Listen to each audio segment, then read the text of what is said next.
خیانت میں کنسیڈر ہو جاتی ہیں کہ ہمارے پاس ایک چیز تھی اچھی جو ہم اس کو دے سکتے تھے، کسی کی بھلائی کر سکتے تھے، اور ہم نے وہ چھپا کر رکھ لی۔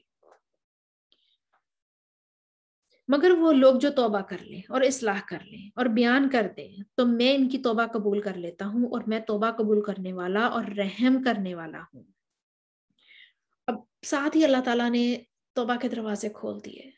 کہ غلطی ہو گئی، کوئی بات نہیں، توبہ کر لو، کہیں قصور ہو گیا، کہیں نہ سمجھی میں کوئی کام ہو گیا، کوئی بات نہیں، توبہ کر لو۔ لیکن یہ نہیں کہ اللہ تعالیٰ نے یہ کہ آپ کو اگر کوئی کہیں آپ سے غلطی ہو گئی ہے اور آپ اس پہ ڈٹے ہوئے ہیں کہ اس میں تو کوئی ایسی بات تھی نہیں، آپ کو تو کوئی ضرورت ہی نہیں ہے توبہ کرنے کی، یا آپ کو ضرورت ہی نہیں ہے، چھوٹی سی تو بات ہے، یا ہمارا بہت ہی کامن رسپانس یہ ہوتا ہے مذاق ہی تو کیا تھا، کیا فرق پڑ گیا، اس کو سیریس لینے والی کون سی بات تھی۔ نہیں، ایسے نہیں، آپ سے کوئی بھی ایسی انجانے میں چیز ہو جائے، کوئی بھی ایسی بات انجانے میں نکل جائے، کوئی بھی ایسا ایکشن انجانے میں ہو جائے تو فوراً اللہ تعالیٰ کہتے ہیں آپ توبہ قبول کر لیں، اللہ تعالیٰ کے دروازے توبہ کے لیے کھلے ہیں۔ یقیناً جو لوگ کفار اپنے کفر میں ہی مر جائیں، ان پر اللہ تعالیٰ کی اور فرشتوں کی اور تمام لوگوں کی لعنت ہے۔ اب جو کفر میں ہی مر جائیں، جو اسی زوم میں مر جائیں کہ ہم نے کیا کیا ہے، ہم نے تو کچھ بھی نہیں کیا، لوگ ہی اس کو سیریس لیتے ہیں، ورنہ ہماری طرف سے تو کوئی بھی زیادتی نہیں ہوئی ہے۔ وہی بات کہ جب ہدایت کی بات آتی ہے تو ہم دوسروں کے لیے مانگتے ہیں، اور جب ہنسی مذاق ہوتا ہے تو وہ ہم کہتے ہیں ہم نے تو ہنسی مذاق کیا تھا۔ تو ہدایت کی دعا اپنے لیے مانگیے اور ہنسی مذاق کا مارجن دوسروں کے لیے رکھ لیں کہ ہو سکتا ہے اگلے نے کسی اور طریقے سے بات کرنا چاہ رہا ہو، اگلے کو سپیس دیں۔ ہو سکتا ہے کہ آپ اگر کسی کی بات سے ہرٹ ہو گئے ہیں تو اگلے کا مقصد ہرٹ کرنا نہ ہو سکتا ہے اگلے نے اپنی لا علمی کی وجہ سے وہ بات کہتی ہو، یا ہو سکتا ہے اگلے نے لا علمی کی وجہ سے وہ ایکشن لے لیا ہو جس سے آپ ہرٹ ہو گئے ہو، اور لا علمی ہی ہے ہمارے قرآن کی، ہمارے دین کی، ہمارے اتنا پیارا خوبصورت مذہب اسلام کی لا علمی ہی تو ہے جس کو سمجھ نہیں پاتے، اور لوگ ہر طرح کی تکلیف دوسروں کو دینے کو اپنا حق سمجھتے ہیں، وہ حقوق العباد ہوں یا حقوق اللہ، تو کسی نہ کسی طریقے سے ہم شرک کر کے یا جو بھی ہمیں نے بڑے بزرگوں سے سیکھے ہم اس طریقے سے کر کے حقوق اللہ تو ہم سمیٹ کے سائڈ پہ رکھ دیتے ہیں، لیکن حقوق العباد ہمیں نہیں پتا کہ اسلام نے ہم سے کیا ڈیمانڈ کی ہے، ہم سے کس طریقے سے وہ نبھانے کو کہا گیا ہے۔ لا علمی ہی ہے جسے ہم قطع رحمی کر دیتے ہیں، لا علمی ہی ہے جسے ہم اپنے والدین کے حقوق نہیں دے پاتے ہیں، یہ لا علمی ہی ہے جسے ہم اپنے رشتہ داروں کے حقوق نہیں دے پاتے ہیں، لا علمی ہی ہے جسے ہمیں اپنے ارد گرد مسکین اور ضرورت مند اور محتاج نظر نہیں آتے ہیں۔ تو یہ لا علمی اب دوسروں کو تو اس کی سپیس دے سکتے ہیں لیکن اب اپنی ذات کو نہیں دے سکتے،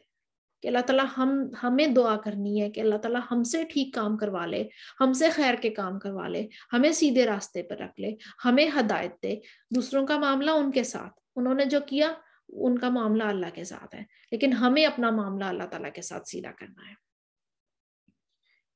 جس میں یہ ہمیشہ رہے گی۔ اب جو مر جائیں گے، جو کفار اپنے کفر میں ہی مر جائیں گے، ان پر اللہ کی، فرشتوں کے، تمام لوگوں کی لعنت ہوگی، جس میں یہ ہمیشہ رہیں گے، نہ ان سے عذاب ہلکا کیا جائے گا اور نہ انہیں ڈھیل دی جائے گی۔ تم سب کا معبود ایک ہی معبود ہے، اس کے سوا کوئی معبود برحق نہیں، وہ بہت رحم کرنے والا اور بڑا مہربان ہے۔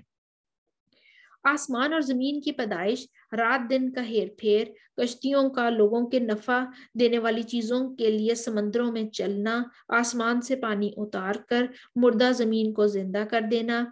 اس میں ہر قسم کے جانوروں کو پھیلا دینا، ہواؤں کے رخ بدلنا، اور بادل اور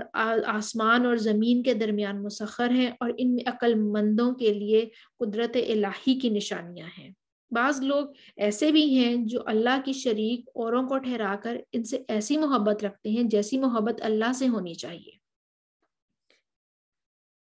یہ آیت اس لحاظ سے بڑی جامع ہے کہ کائنات کی تخلیق اور اس کے نظم و تدبیر کے متعلق 7 اہم امور جو اس میں یکجا تذکرہ ہے جو کسی اور آیت میں نہیں ہے۔ آسمان اور زمین کی پیدائش جن کی وسعت اور عظمت محتاج بیان نہیں ہے، سب دیکھ سکتے ہیں آسمان زمین کس قدر، کوئی انسان نہیں اس کو بنا سکتا، بڑی سے بڑی فیکٹری اس کو مینوفیکچر نہیں کر سکتی ہے۔ یہ کوئی ایسی طاقت ہے جو کہ ہماری سوچ سے بھی بہت بڑی ہے، جس نے یہ زمین اور آسمان بنا دیا۔ اور صرف یہی نہیں، رات اور دن کا یکے بعد دیگرے آنا جانا۔ اگر ہم کوئی کہیں کہ ہم کوئی دن رات کا کرنی ہے یا دن کرنا ہے، سورج کو اتنے بجے نکالنا ہے یا یہ سسٹم رکھنا ہے، تو ہم تو 2-4 دن بھی نہ گزار پائیں اور ہماری بس ہو جائے۔ کسی انسان کے بس کی یہ بات نہیں ہے، رات کو دن میں بدلنا اور دن کو رات میں بدلنا، دن کو روشنی اور رات کو اندھیرا کر دینا تاکہ کاروبار معاش بھی ہو سکے اور آرام بھی مل سکے۔ اب سوچیں اگر پورا 24 گھنٹے کا دن ہوتا، کہیں رات ہی نہ ہوتی، ہم 24 گھنٹے ہی کام کرتے چلے جاتے، کوئی آرام ہی نہ ملتا۔ اور اگر ایسے ہوتا کہ 24 گھنٹے کی رات ہوتی، جو بالکل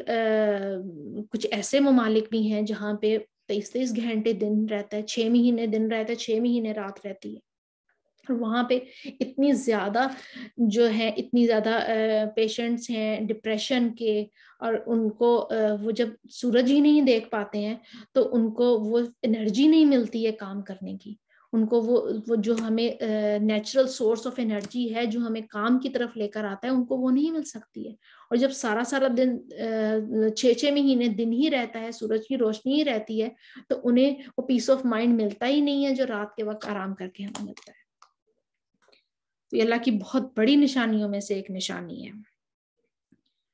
پھر رات کا لمبا اور دن کا چھوٹا ہونا، اور پھر اس کے برعکس دن کا لمبا اور رات کا چھوٹا ہو جانا، یہ اللہ تعالیٰ نے ایک نظام بنایا ہے۔ اور ہم اس پہ ہم دیکھیں کہ وہ چیز، اگر سردیوں کے دن بہت بڑے بڑے ہو جاتے اور راتیں چھوٹی چھوٹی ہو جاتی تو وہ ہم اس کو نہ سہ پاتے،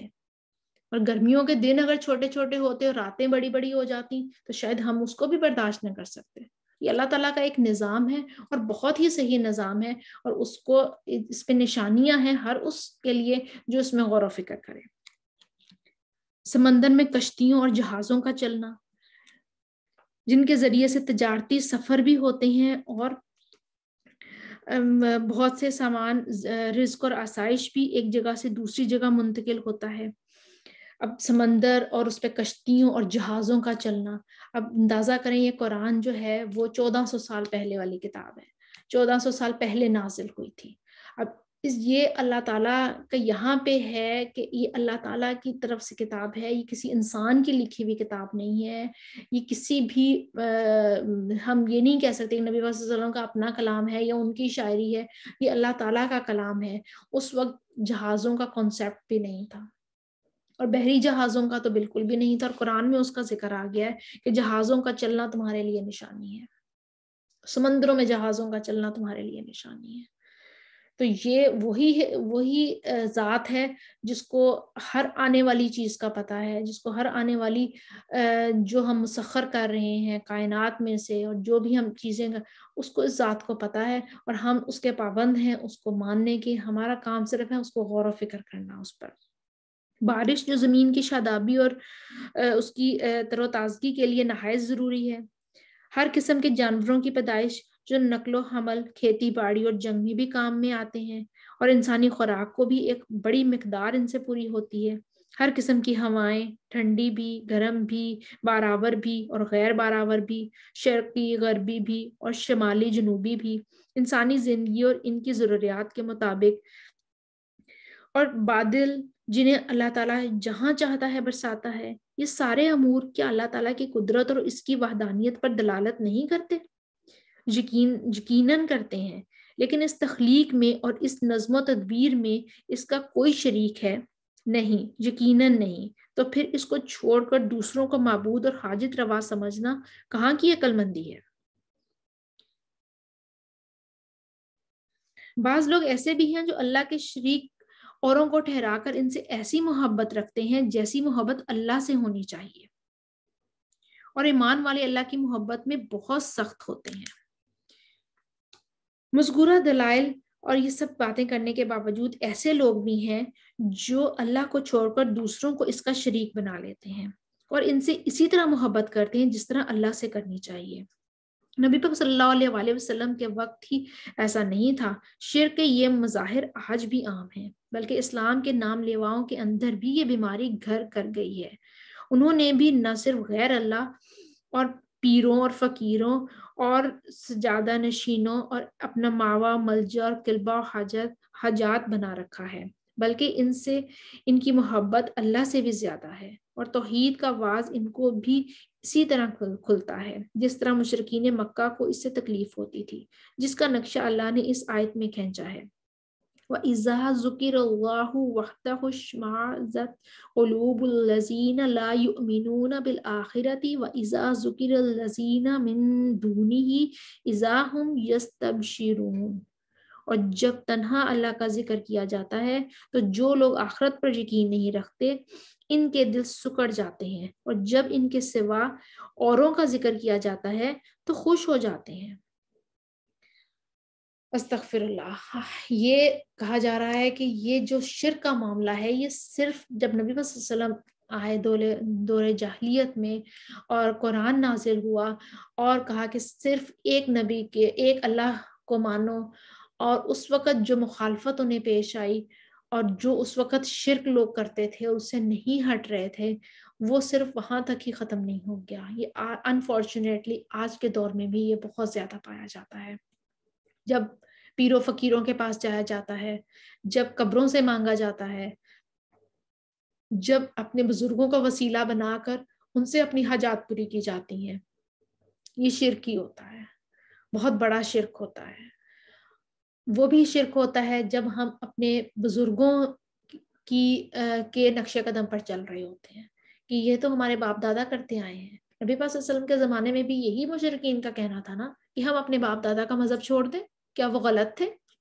ہم نے بھی اتنا اچھا امیج اپنے پچھلوں کا بنا لیا ہوا ہے کہ کیا وہ غلط کر سکتے ہیں؟ وہ تو غلط کر ہی نہیں سکتے بھی، کیوں نہیں غلط؟ شیطان تو کسی کو بھی بہکا سکتا ہے۔ شیطان اگر حضرت آدم علیہ السلام کو بہکا کر جنت سے نکال سکتا ہے تو ہمارے باپ دادا کیا تھے؟ شیطان ان کو بھی بہکا سکتا ہے۔ ہو سکتا ہے لا علمی کی وجہ سے وہ ایسا کچھ کر بیٹھے ہوں جس کو ہم رول ماڈل سمجھ کے اس پر چلتے جا رہے ہیں۔ اب اگر اللہ نے ہمیں شعور دیا ہے، اللہ نے ہمیں استطاعت دی ہے، اللہ نے ہمیں اتنے وسائل دیے ہیں کہ ہم علم حاصل کریں، تو پھر ہم کیوں بھٹکے چلے جا رہے ہیں؟ اس کی تو ہم سے پوچھ ہوگی، اور اس شرک کی اللہ سے تو کبھی معافی نہیں ہوگی جو جانتے بوجھتے ہم شرک کر رہے ہوتے ہیں۔ اور سب سے بڑا جس شرک کرتے ہیں ہم اللہ کے ساتھ، جس کو لا کے کھڑا کر دیتے ہیں، وہ انفارچونیٹلی ہمارا اپنا نفس ہوتا ہے۔ ہم بہت جگہوں پر اپنے نفس کو سلجھانے کے لیے، اپنے نفس کو خوش کرنے کے لیے ہم اللہ تعالیٰ کی نافرمانی کر بیٹھتے ہیں، اور یہ تب ہوتا ہے جب ہم سوشل ڈیلنگز کر رہے ہوتے ہیں، جب ہم اپنے دنیاوی معاملات سلجھا رہے ہوتے ہیں، جب ہم اپنے لوگوں سے، اپنے رشتہ داروں سے، اپنے قریبی لوگوں سے جب ہم اپنا کوئی معاملہ کر رہے ہوتے ہیں یا کوئی مسئلہ سلجھا رہے ہوتے ہیں، تو اس وقت ہم وہ کام کرتے ہیں جو ہمارا نفس ہمیں شاباشی دیتا ہے جس پہ کہ نہیں یہ کام ٹھیک ہے۔ ہم وہ کام کبھی بھی نہیں کرتے کہ اس اللہ کا کیا حکم ہے۔ اللہ نے کہا صلہ رحمی کرو تو ہمیں صلہ رحمی کرنی ہے۔ اب صلہ رحمی کیسے ہے؟ جو آپ سے عزت سے بات کرے اس سے تو آپ ڈیفینیٹلی عزت سے بات کریں گے۔ صلہ رحمی تو وہ ہے جو آپ سے تعلق توڑے اور آپ اس سے تعلق جوڑو، یہ وہ صلہ رحمی ہے۔ ورنہ جو آپ سے پہلے ہی آپ کے قدموں میں پڑا ہوا ہے، جو پہلے ہی آپ کو پوج رہا ہے، جو پہلے ہی آپ سے تعلق جوڑنے کی منتیں کر رہا ہے، اس سے تعلق رکھنا تو کوئی بڑی بات نہیں ہے، اور یہ صلہ رحمی نہیں ہے۔ صلہ رحمی تو وہ ہے کہ وہ ضرورت مند آپ کے رشتہ دار جو کہ آپ سے تعلق توڑ رہے ہیں، ضرورت مند ہے نا، وہ پیار کی ضرورت ہے انہیں، شاید رسپیکٹ کی ضرورت ہے انہیں، لیکن اپنی نا علمی کی وجہ سے آپ سے تعلق توڑ بیٹھے ہیں۔ آپ ان کے جا کے آپ ان سے تعلق جوڑنا ہے آپ کو۔